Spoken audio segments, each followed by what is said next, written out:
প্রিয় শিক্ষার্থীরা কেমন আছো? আশা করছি ভালো আছো। আরো একবার আমার ক্লাসে স্বাগতম। আজকে আমি যে বিষয় নিয়ে আলোচনা করব সেটা হচ্ছে অর্থ সময় মূল্য চ্যাপ্টার থেকে ফিনান্স ও ব্যাংকিং বইয়ের আজকেও একটা সৃজনশীল প্রশ্ন নিয়ে আলোচনা করব এবং ওই প্রশ্নের সমাধান দেওয়ার চেষ্টা করব। আশা করছি তোমরা মনোযোগ সহকারে ভিডিওটি দেখবে। আমরা শুরুতে দেখতে পাচ্ছি একটা উদ্দীপকে লেখা আছে সিয়াম ব্রাইট স্কুলের একজন মেধাবী ছাত্র। তাহলে কি বলেছে? সিয়াম ব্রাইট স্কুলের একজন মেধাবী ছাত্র। সে বাংলাদেশ ক্যান্সার ফাউন্ডেশন কর্তৃক আয়োজিত লটারি প্রতিযোগিতায় 15 লক্ষ টাকা বিজয়ী হয়। কত টাকা? 15 লক্ষ টাকা বিজয়ী হয়। কর্তৃপক্ষ সিয়ামকে অর্থ দেওয়ার ক্ষেত্রে দুটি প্রক্রিয়া বর্ণনা করলো। একটা প্রক্রিয়া হচ্ছে বর্তমানে সে 15 লক্ষ টাকা গ্রহণ করতে পারবে, আর একটা প্রক্রিয়া হচ্ছে 10 বছর পর সে 40 লক্ষ টাকা গ্রহণ করতে পারবে। তবে এখানে একটা বিষয় উল্লেখ আছে, সেটা হচ্ছে সূচক ব্যয় মাসিক 12% চক্রবৃদ্ধি হারে ডিভিভিএল অর্থাৎ ডাচ বাংলা ব্যাংক লিমিটেড তাকে কত 12% হারে কি দিবে? সুদ দিবে ওই টাকা জমা রাখলে। তাহলে এই ক্ষেত্রে আমরা কি করব? নিম্নোক্ত প্রশ্নগুলো আগে পড়ে নিই, দেখি প্রশ্নগুলো। প্রথম ক নম্বর প্রশ্নে কি লেখা আছে? প্রথম প্রশ্নে লেখা আছে কিসের ভিত্তিতে কিস্তির পরিমাণ ভিন্ন হয়? কিসের ভিত্তিতে কিস্তির পরিমাণ ভিন্ন হয়? প্রিয় শিক্ষার্থী, আমরা জানি কিস্তির পরিমাণ ভিন্ন হওয়ার মূল কারণটা হচ্ছে সময়ের ব্যবধান, অর্থাৎ সময় যত বেশি, মেয়াদ যত বেশি থাকবে কিস্তির পরিমাণও কি হবে? ভিন্ন হবে। তাহলে আমরা ক নম্বর প্রশ্নের উত্তর এভাবে লিখবো যে কিস্তির মেয়াদের উপর, কিস্তি বা পরিশোধের মেয়াদের উপর কিস্তির পরিমাণ ভিন্ন হয়। এবার খ নম্বর প্রশ্ন দেখি। খ নম্বর প্রশ্ন বলছে সরল মুনাফা অপেক্ষা চক্রবৃদ্ধি মুনাফা বেশি হওয়ার কারণ কি?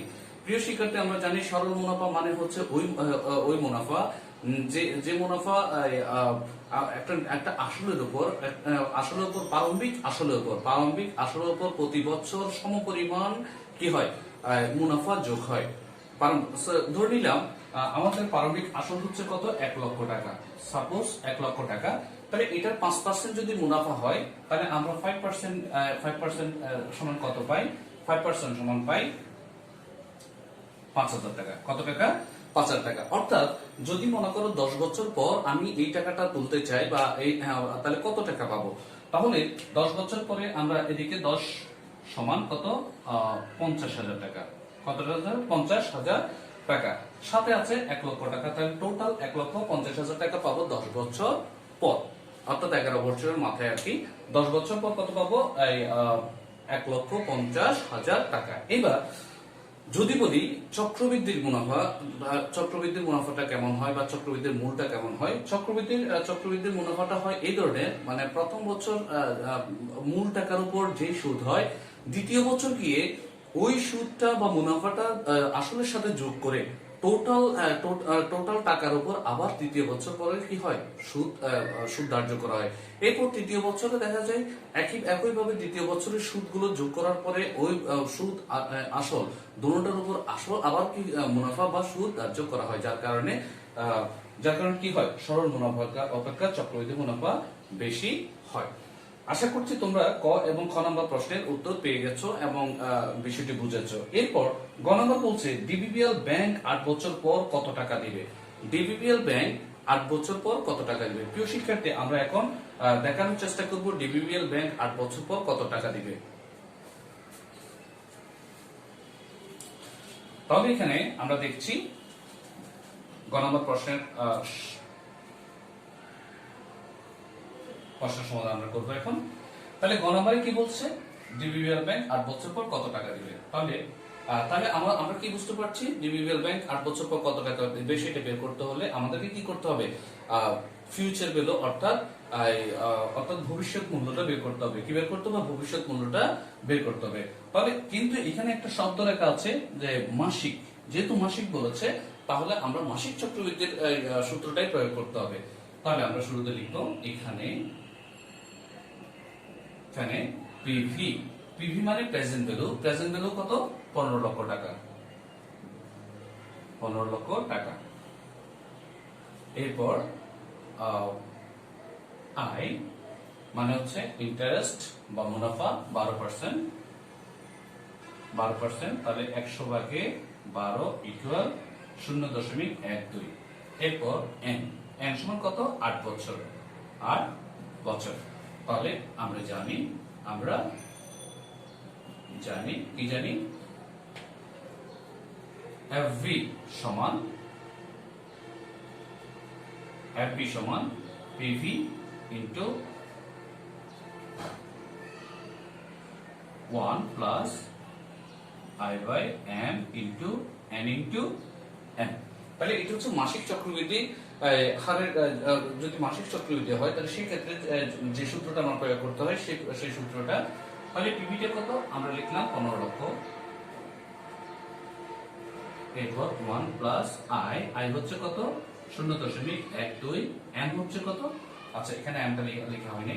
n সমান হচ্ছে 12, যেহেতু মাসিক, তাহলে 12 মাসে 12 বার,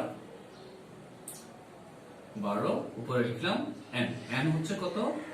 n হচ্ছে 8 ইন্টু 12, তাহলে ইকুয়াল 15 লক্ষ।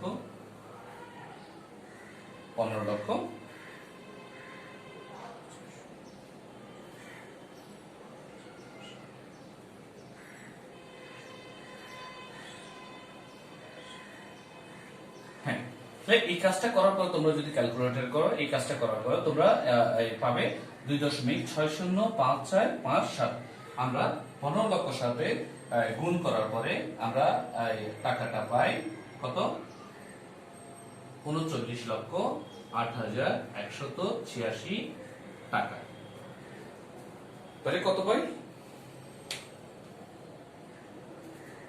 39 লক্ষ। প্রিয় শিক্ষার্থী, আমার মনে হয় তোমরা নিচের লাইনটা দেখতে পাচ্ছ না, আমি এখানটা উপরে লিখে দিই।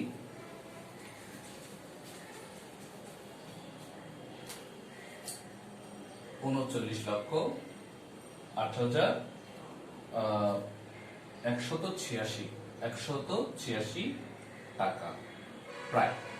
তাহলে আমরা কি বুঝলাম? আমরা বুঝলাম যে 8 বছর পর ডিবিবিএল মানে ডাচ বাংলা ব্যাংক লিমিটেড থেকে 12% মাসিক 12% সুদে বা চক্রবৃদ্ধিতে তিনি 8 বছর পর সে 8 বছর পর কত পাবে? 39,08,186 টাকা প্রায়। এবার আমাদের তাহলে আমরা গ নম্বর প্রশ্নের সমাধান করে ফেললাম। এরপর ঘ নম্বরে কি বলছে? সিয়ামের কোন প্রক্রিয়াটি গ্রহণ করা উচিত? এই প্রশ্নের আনসার যদি আমাদেরকে দিতে হয় তাহলে আমরা একটু ভিন্নভাবে দিতে হবে। সিয়ামের কোন প্রক্রিয়াটি গ্রহণ করা উচিত এটা যদি বুঝতে হয় তাহলে আমাদের কি করতে হবে? প্রিয় শিক্ষার্থী, আমি ঘ নম্বরের দিকে আগাবো। আশা করছি তোমরা এটা বুঝেছ।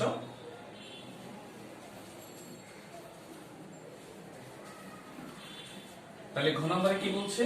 ঘ নম্বরে বলছে যেহেতু সিয়ামের কোন প্রক্রিয়াটি গ্রহণ করা উচিত, এই প্রশ্নের আনসার জানতে হলে আমাদেরকে যেটা করতে হবে সেটা হচ্ছে, তাহলে এখানে প্রক্রিয়া হচ্ছে দুইটা। একটা হচ্ছে বর্তমানে 15 লক্ষ টাকা গ্রহণ করবে, নাকি 10 বছর পর 40 লক্ষ টাকা গ্রহণ করবে। তাহলে যদি 10 বছর পর 40 লক্ষ টাকা গ্রহণ করে, আমরা বুঝতেই পারছি যে ভবিষ্যৎ বা ফিউচার ভ্যালু 40 লক্ষ টাকা। এখন বর্তমানে যে 15 লক্ষ টাকা আছে, এই 15 লক্ষ টাকা ওর গ্রহণ করা উচিত কিনা আমরা সেটা বের করার জন্য এই ভবিষ্যৎ 12% চক্রবৃদ্ধিতে 12% চক্রবৃদ্ধিতে এই 40 লক্ষ টাকা, এই 40 লক্ষ টাকার বর্তমান মূল্য কত? বর্তমান মূল্য কত আমরা যদি সেটা বের করতে পারি তাহলে আমরা বুঝতে পারবো যে কি বর্তমানে তার 15 লক্ষ টাকা গ্রহণ করা উচিত না 40 লক্ষ টাকা গ্রহণ করা উচিত। তাহলে সেই ক্ষেত্রে যেহেতু বর্তমান মূল্য বা প্রেজেন্ট ভ্যালু নির্ণয় করতে হবে, তাহলে আমাদের শুরুতে লিখতে হবে এখানে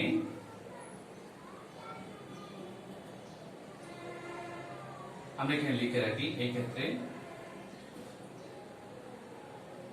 তাকে 40 লক্ষ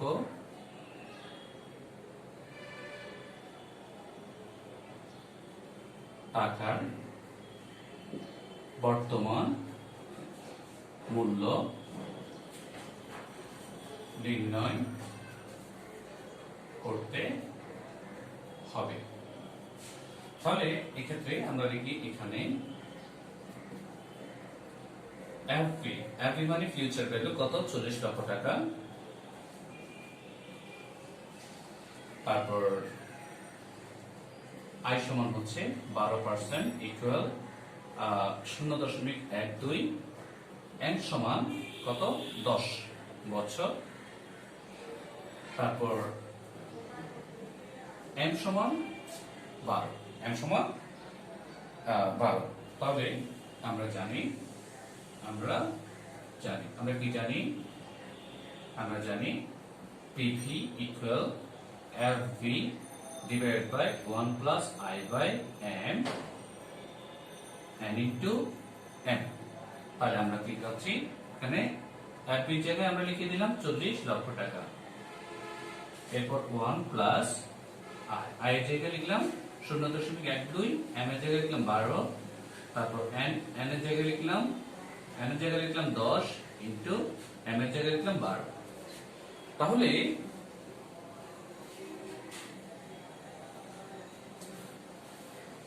তাহলে আমরা নিচের দুটো লাইন উপরে লিখি,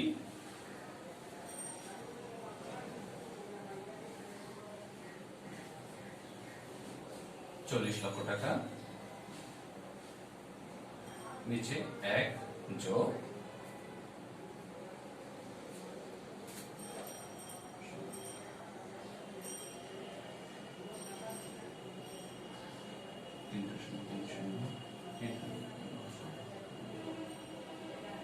3.30039। হ্যাঁ প্রিয় শিক্ষার্থী, আমরা এটা যখন ক্যালকুলেশন করব, অর্থাৎ ক্যালকুলেটর দিয়ে যখন ক্যালকুলেশনটা করব, তাহলে তখন আমরা কি পাবো 3.0039 পাবো। আমাদের 40 লক্ষকে 3.30039 দ্বারা ভাগ করলে আমরা পাই 12,11,978 টাকা। তাহলে প্রিয় শিক্ষার্থী, এখন যেহেতু 40 লক্ষ টাকা 10 বছর পর 40 লক্ষ টাকা, বর্তমান মূল্য 12,11,978 টাকা। তাহলে এখন প্রশ্ন হচ্ছে সিয়ামের কোন প্রক্রিয়াটি গ্রহণ করা উচিত। তাহলে আমরা দেখতে পাচ্ছি, যেহেতু সিয়ামের বর্তমানে 15 লক্ষ টাকা গ্রহণ করার সুযোগ আছে, তাহলে আমরা একটু দেখি, তাহলে 15 লক্ষ বর্তমানে যে 15 লক্ষ টাকা গ্রহণ করার সুযোগ আছে, তার চেয়ে ঠিক কত টাকা কম বর্তমানে তার বর্তমান মূল্য হচ্ছে, সেটা একটু আমরা চেক করার জন্য আমরা একটু পার্থক্যটা নির্ণয় করি। পার্থক্য 15 লক্ষ মাইনাস 12,11,978 টাকা ইকুয়াল, আমরা একটা ক্যালকুলেশন করে ফেলি এখানে, 12,11,978, তাহলে 2 2 0 8 8 2, অর্থাৎ 2,88,000 2,88,022 টাকা। অর্থাৎ যদি 10 বছর পর 40 লক্ষ টাকা গ্রহণ করে, বর্তমান তাকে ছেড়ে দিতে হবে বর্তমান মূল্য থেকে 2,88,000 টাকা, 88,022 টাকা, 88,022 টাকা। তাহলে প্রিয় শিক্ষার্থী, আমরা অবশ্যই এর মধ্যে মোটামুটি সিদ্ধান্ত নিয়ে ফেলেছি যে সিয়ামের বর্তমানে যে 15 লক্ষ টাকা গ্রহণ করার সুযোগ আছে, তার সেই প্রক্রিয়াটাই গ্রহণ করা উচিত। তো প্রিয় শিক্ষার্থী, পরিশেষে একটা কথাই বলবো, সেটা হচ্ছে যদি তোমাদের ক্লাসটি ভালো লেগে থাকে, তোমরা লাইক, শেয়ার, কমেন্ট এবং চ্যানেলটি সাবস্ক্রাইব করবে। এই প্রত্যাশায় সবাই ভালো থাকবে, সুস্থ থাকবে। আবারও খুব শীঘ্রই তোমাদের সাথে দেখা হবে আগামী ক্লাসে। আল্লাহ হাফেজ।